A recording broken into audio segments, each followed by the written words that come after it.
Bismillahirrahmanirrahim. Assalamualaikum warahmatullahi wabarakatuh. Jumpa lagi dengan teman-teman peneliti bidang pendidikan ataupun penelitian lain yang mengkomparasikan dua hal atau dua perlakuan atau dua variabel dan lain sebagainya. Kita akan menggunakan uji beda rata.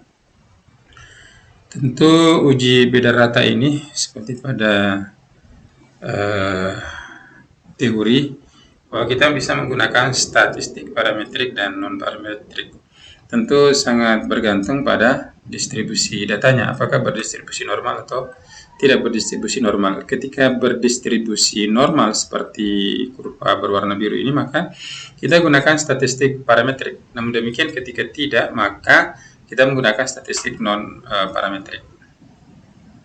Ini kami kembangkan bersama teman-teman. Dan ini merupakan bagian dari video pertama. Kami ingin memperkenalkan aplikasi ini dulu, apa-apa yang menjadi deskripsi atau izinkan kami memperkenalkan aplikasi analisis data penelitian menggunakan uji beda rata, statistik parametrik maupun non-parametrik.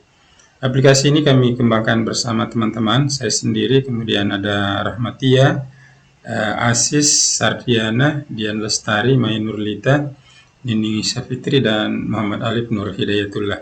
Di sini ada menu-menu yang bisa kita klik. Misalnya ketika kita ingin input data baru, ada petunjuk penggunaan, menu analisis data, sampai dengan laporan hasil analisis data. Di sini juga ditampilkan grafik gitu ya, kurva ataupun diagram batang dari data yang kita analis. Di sini bisa dimunculkan ada dua, yaitu variabel pertama dan variabel kedua. Kemudian tentu deskripsi dari setiap data sampai dengan model distribusinya akan dijelaskan di sini. Nanti kalau misalnya berwarna merah berarti data ini tidak berdistribusi normal, data X1 tidak berdistribusi normal.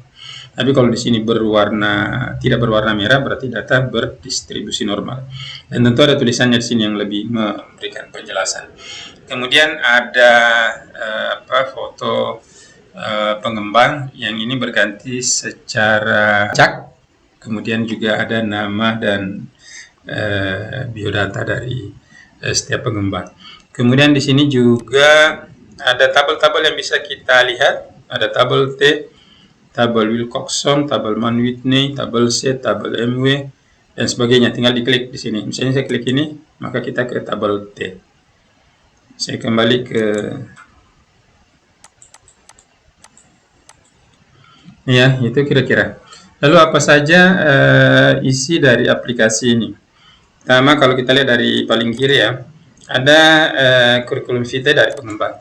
Ini ada, tapi ini kan bisa di hide saja.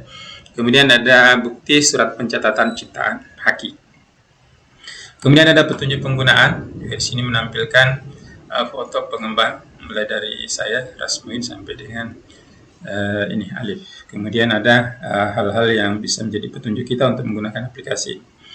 Kemudian ada cover tadi ya, ini lengkap nih covernya. Kemudian ada tempat input data. Data ini kalau kita lihat ini kebetulan sudah ada isinya. Jadi mulai dari data X1, X2, X3, X4. Jadi hanya sampai 4. Karena ini kenapa sampai 4? Karena ketika kita menggunakan uji beda rata, menggunakan data n-gain, maka dibutuhkan 4 kelompok data. Karena itu dipersiapkan sampai 4. Kemudian menu analisis. Nah, menu analisis ini tampilannya seperti ini. Nanti kita bisa menuliskan nama variabel di sini.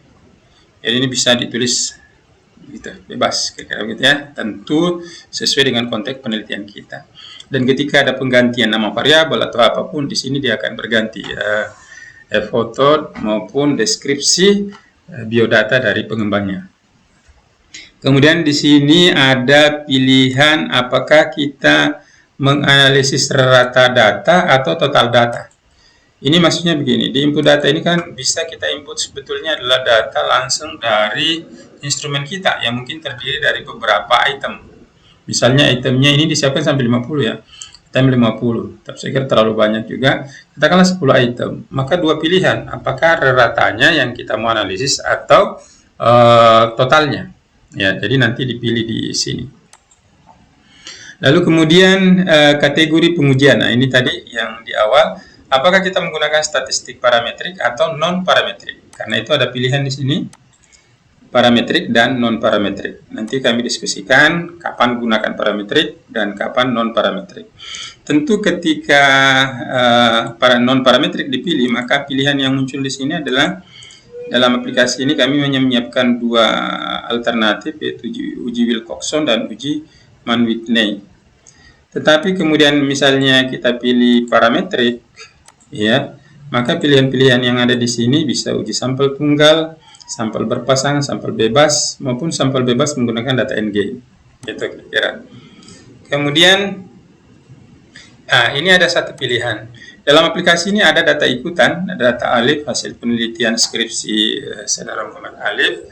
Karena itu ketika ini yang kita pilih, maka input data tadi menjadi kosong. Artinya kita tidak diperkenankan input data karena aplikasi ini dengan sendirinya menganalisis data dari data Alif, begitu. Jadi ini sudah ada hasilnya kira-kira karena sudah ada variabelnya di sini.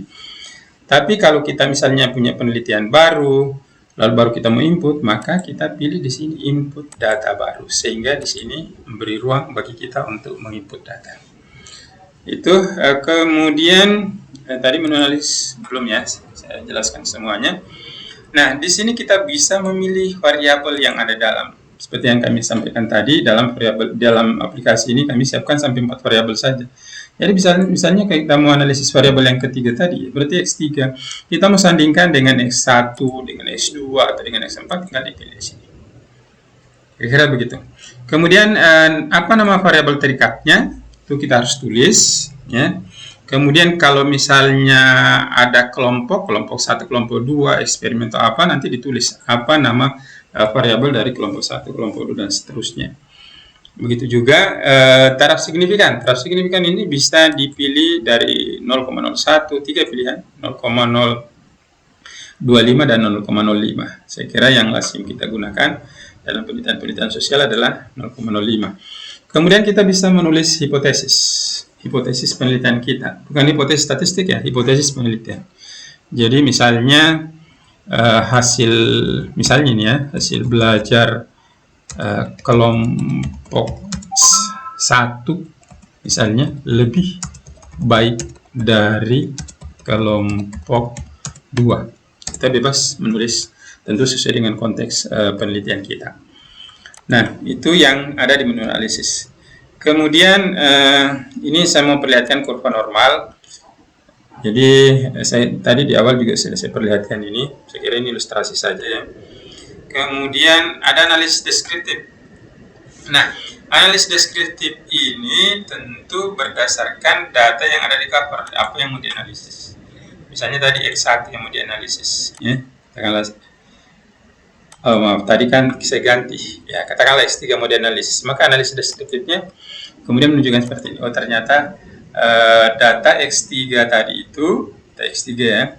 Inilah deskripsi datanya kalau kita menggunakan tabel distribusi frekuensi. Ini bisa kita menghitung rata sampel, kita bisa menghitung median, kuartil, desil, persentil. Tinggal kita pilih berapa. Ini bisa ada pilihan sini ya. Ini bisa kita pilih karena persen. Karena ini persentil, maka di sini yang mau diganti apa? Persentil 60%, 60% dan seterusnya. Tapi ketika ini misalnya kita kuartil, maka di sini kita ganti dengan kuartil berapa yang kita cari, K1, K2, dan seterusnya. Ini deskriptif. Ya, kemudian median modus, saya kira itu. Lalu kemudian ada hasil uji normalitas data. Ini di sini dia tempatnya. Misalnya X3 dengan X4 tadi ya. Kan X3 dengan X4 tadi yang kita pilih. Kemudian ada tabel C-squared gitu ya. Ini sudah ada. Kemudian ada hasil uji homogenitas. Ini ada uji homogenitas. Kemudian tabel Kolmogorov-Smirnov KS ini. Kemudian ada hasil analisis data ya, tapi ini nanti kita diskusikan. Saya perkenalkan dulu beberapa sheet dari sini. Kemudian ada tabel Z, ya, tabel set distribusi normal. Kemudian ada tabel MW. MW itu man Whitney, ya. Kemudian ini juga susah didapat ya, tapi kami sudah membuatnya. Kemudian ada tabel Wilcoxon. Kemudian ada tabel T yang lazim digunakan. Kemudian ada tabel F. Itu saya kira isi dari aplikasi ini untuk memperkenalkan kepada teman-teman sekalian kemungkinan-kemungkinan Anda menggunakannya. Jika Anda ingin menggunakannya, nanti bisa kita diskusikan. Nanti kami berikan informasi siapa yang bisa dihubungi kalau ingin menggunakan aplikasi ini. Saya kira itu teman-teman sekalian untuk perkenalan dari aplikasi ini sebagai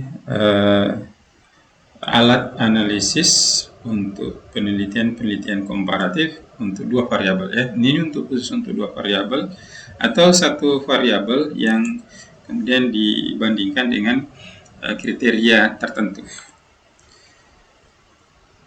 Demikian teman-teman, atas perhatiannya kami ucapkan terima kasih. Jika ada hal yang kurang berkenan dan tidak sesuai dengan teori, mohon koreksi.